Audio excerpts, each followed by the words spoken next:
உள்ளூராட்சி மன்ற தேர்தலின் முடிவுகள் தற்போது வெளியாகிக் கொண்டிருக்கின்ற நிலையில் வடக்கை பொறுத்தவரை இப்பொழுது வரை தமிழ் அரசு கட்சி மற்றும் அகில இலங்கை மக்கள் காங்கிரஸ் ஆகிய இரு கட்சிகளும் முன்னிலை வகித்த நிலையில் தற்போது ஒரு திடீர் திருப்பம் ஒன்று ஏற்பட்டுள்ளது. என்ன என்று பார்க்கின்ற போது வவுனியா மாநகர சபையினுடைய தேர்தல் முடிவுகளில் ஏற்பட்ட முடிவுகள் காரணமாக தேசிய மக்கள் சக்தி தற்போது வடக்கில் தன்னுடைய அதிகாரத்தை செலுத்தும் விதமாக இந்த முடிவு மாற்றியமைத்துள்ளது.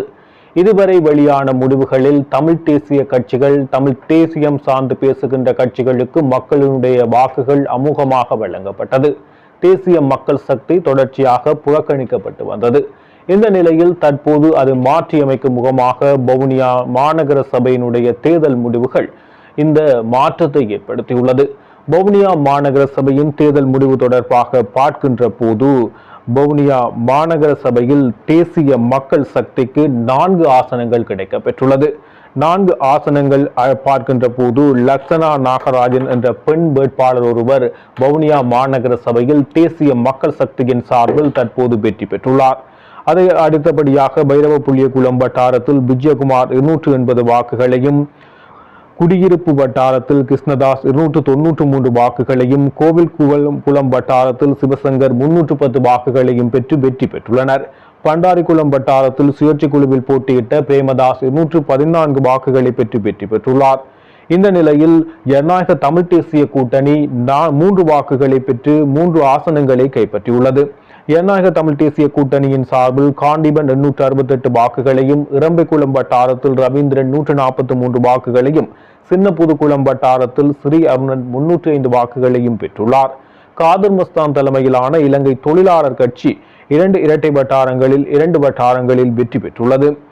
அந்த வகையில் பட்டாணச்சி புளியங்குளம் இரட்டை தொகுதி வட்டாரத்தில் 92 வாக்குகளை பெற்று 2 ஆசனங்களையும், 3 முறிப்பு இரட்டை தொகுதி வட்டாரத்தில் அதிக வாக்குகளை பெற்று 2 ஆசனங்களையும் காதர் மஸ்தான் தலைமையிலான கட்சி இலங்கை தொழிலாளர் கட்சி கைப்பற்றியுள்ளது. அந்த வகையில் வவுனியா மாநகர சபையில் முன்னிலையாக தேசிய மக்கள் சக்தி காணப்படுகின்றது. 4 ஆசனங்களை பெற்று தேசிய மக்கள் சக்தி தற்போது முன்னிலை வகிக்கின்றது. இந்த ஆசனத்தின் காரணமாக வடக்கு மாகாணத்தில் முதலாக தேசிய மக்கள் சக்தி ஒரு சபையில் முன்னிலை வகிக்கின்றது என்றால் அது வவுனியா மாநகர சபையாக காணப்படுகிறது. வடக்கில் தற்போது வரை வெளியான ஏனைய அனைத்து முடிவுகளிலும் தேசிய மக்கள் சக்தி பின்னடைவை சந்தித்த இந்த சூழ்நிலையில் தற்போது தேசிய மக்கள் சக்தி இதில் ஒரு முன்னேற்றத்தை கண்டுள்ளது. இதில் முக்கியமாக இன்னொரு விடயத்தை குறிப்பிட்டாக வேண்டும். இந்த வவுனியா மாநகர சபையில் இலங்கை தமிழரசு கட்சி படுதோல்வி அடைந்துள்ளது என்பது மிகவும் முக்கியமான ஒரு விடயமாக காணப்படுகிறது. கடந்த உள்ளூராட்சி மன்ற தேர்தலில் இதே வவுனியா மாநகர சபையில் இலங்கை தமிழரசு கட்சி 6 ஆசனங்களை கைப்பற்றியது. 6 ஆசனங்களை கைப்பற்றிய இலங்கை தமிழரசு கட்சி தற்போது எந்த விதமான நேரடியான ஆசனங்கள் இதனையும் இந்த வவுனியா மாநகர சபையில் கைப்பற்றவில்லை என்பது மிகவும் முக்கியமான ஒரு விடயமாகும்.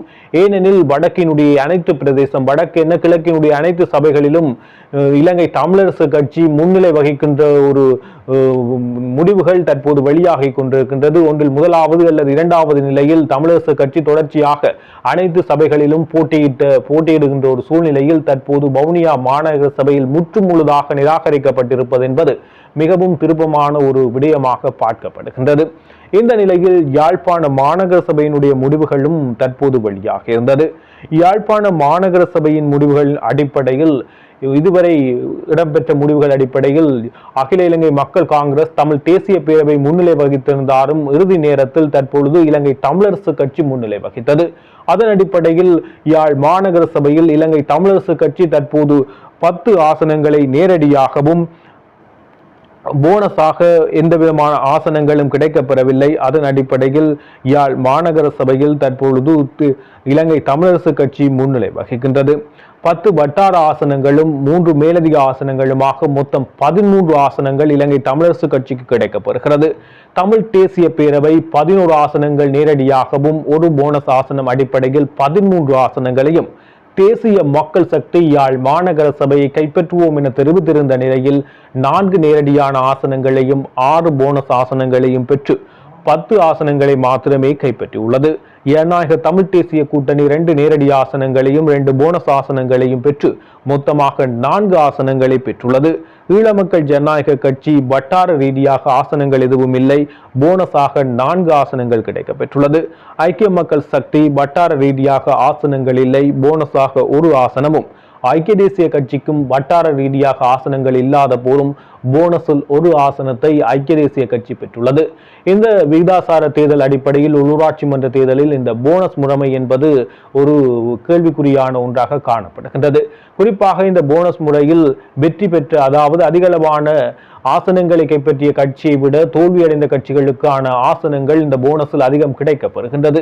ஏன் அவ்வாறான முறைமை காணப்படுகின்றது என்றால், அவர்கள் இந்த போனஸ் பார்க்கின்ற போது ஆசனங்களை வெற்றி பெற்ற கட்சியை தவிர்த்து அடுத்ததாக இருக்கின்ற ஏனைய கட்சிகளினுடைய ஆசனங்கள், ஏனைய கட்சிகளுடைய வாக்குகளை மொத்தமாக கூட்டி விகிதாசாரத்தின் அடிப்படையில் அதனை பிரித்தே அந்த தோல்வியுற்ற ஒவ்வொரு கட்சிகளுக்குமான போனஸ் ஆசனம் வழங்கப்படுகிறது. எனவே ஒரு சபையில் ஒரு கட்சி வெற்றி பெறுமாயின் அந்த போனஸ் ஆசனத்துக்குரிய தகுதியை அந்த கட்சி இழக்கின்றது, ஏனைய தோல்வியடைந்த கட்சிகளே அதற்கான தகுதியை பெறுகிறது. இதன் காரணமாக ஒரு சபையில் அதிக ஆசனங்களை கைப்பற்றுகின்ற கட்சிகளுக்கு போனஸ் குறைவாகவே கிடைக்கும், ஏனைய கட்சிகளுக்கு போனஸ் அதிகமாக கிடைக்கும். அதன் அடிப்படையில் தேசிய மக்கள் சக்தி தற்போது பின்னடைவை சந்தித்துள்ள நிலையில் இந்த போனஸ் ஆசனங்களின் ஊடாக சற்று ஓரளவான ஒரு முன்னேற்றத்தை அவர்கள் பெற்று வருகிறார்கள். குறிப்பாக யாழ் மாநகர சபை, பல்வெட்டித்துறை நகர சபை மற்றும் பல்வேறு சபைகளிலும் இந்த போனஸ் ஆசனம் கை கொடுப்பதன் காரணமாக தேசிய மக்கள் சக்தியின் 3, 4, 6 என்ற ஆசனங்களை தமிழர் பகுதிகளில், குறிப்பாக வடபகுதிகளில் பெறுகின்றனர். ஆனால் நேரடியாக அவர்கள் பெற்றுக்கொள்கின்ற ஆசனங்கள் என்பது 2, 3, 4 என சொற்ப அளவிலேயே காணப்படுகின்றமை குறிப்பிடத்தக்க ஒரு விடயமாக காணப்படுகிறது. இதேபோல் யாழ்ப்பாண மாவட்டத்தின் கோப்பாய் தொகுதி நகர முடிவுகளும், கோப்பாய் பிரதேச சபை, அதாவது வள்ளிகாமம் கிழக்கு பிரதேச சபையினுடைய முடிவுகள் தற்போது வெளியாகின்றது. அந்த முடிவுகள் அடிப்படையாக பார்க்கின்ற போதும் தமிழரசு கட்சிக்கும் தேசிய மக்கள் சக்திக்கும் போட்டி காணப்படுகிறது. எனினும் தமிழரசு கட்சி அந்த முடிவுகள் அடிப்படையில் தற்போது முன்னிலை வகிக்கின்றது. தமிழரசு கட்சிக்கு 6 நேரடியான வட்டார ஆசனங்களும் 5 போனஸ் ஆசனங்களுமாக 11 ஆசனங்களை கைப்பற்றி இலங்கை தமிழரசு கட்சி வள்ளிகாமம் கிழக்கு பிரதேச சபையில் முன்னிலை வகிக்கிறது. தேசிய மக்கள் சக்தி வட்டார ரீதியாக 8 ஆசனங்களை கைப்பற்றிய போதும் போனஸ் எதுவும் வழங்கப்படவில்லை. இதன் காரணமாக தேசிய மக்கள் சக்தி 9 ஆசனங்களை பெற்றுள்ளது. ஜனநாயக தமிழரசு கட்சி வட்டார ரீதியாக 4 ஆசனங்களையும் போனஸாக 1 ஆசனத்தையும் மொத்தமாக 5 ஆசனங்களை பெற்றுள்ளது. சுயேட்சை குழு 1 ஆசனத்தை, போனஸாக 2 ஆசனங்கள், மொத்தமாக அவர்களுக்கு 2 ஆசனங்கள் கிடைக்க பெற்றுள்ளது. சுயேட்சை குழு 2, போனஸாக 1 ஆசனம், மொத்தமாக 1 ஆசனம் கிடைக்க பெற்றுள்ளது.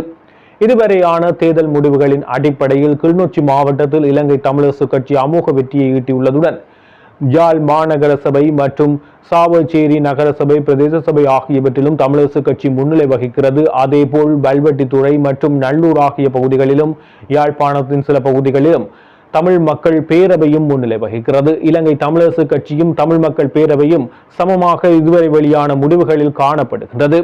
அந்த நிலையில் தேசிய மக்கள் சக்தி வடக்கில் ஓரங்கட்டப்பட்டுள்ளது. கிழக்கில் சில இடங்களில் தேசிய மக்கள் சக்தி வெற்றி பெற்றுள்ள நிலையில் தற்போது வடக்கில் முதலாவதாக வவுனியா மாநகர சபையில் அவர்களுடைய வெற்றியை பதிவு செய்துள்ளனர்.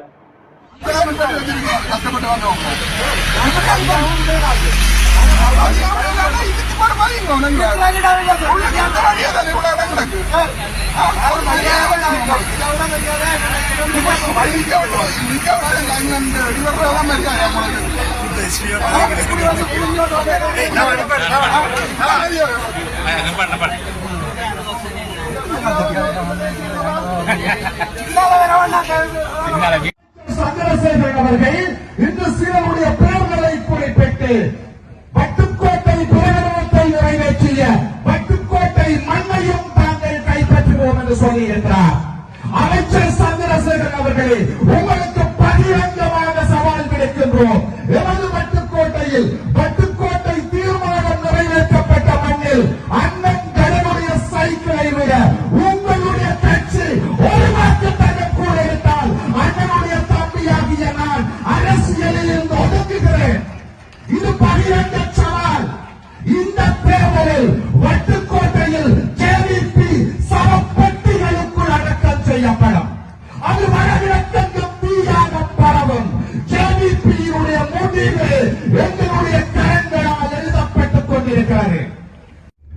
அனைவருக்கும் வணக்கம்.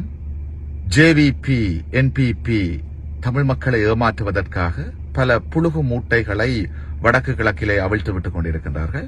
அத்தனை புழுகு மூட்டைகளும் நாளைய தமிழ் தேசிய மக்கள் முன்னணியினுடைய இறுதி பிரச்சார கூட்டத்திலே யாழ்ப்பாணத்தில் வைத்து அம்பலப்படுத்தப்படும்.